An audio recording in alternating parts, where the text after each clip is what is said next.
दोस्तों आज पाना संक्रांति है।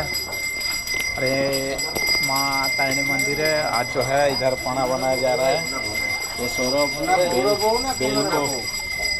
बना रहा है, केला है और ये नारियल।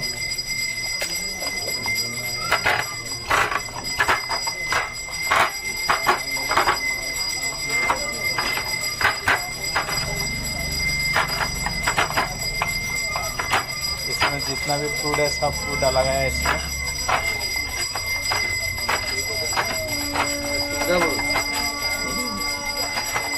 ये लोग 2 घंटा लग गया ये लोग बनाने में।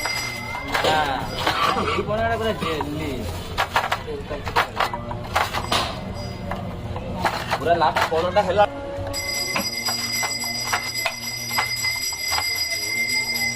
ये लोग काम में बिजी है, अपना काम में बिजी है। समझ मुद्रा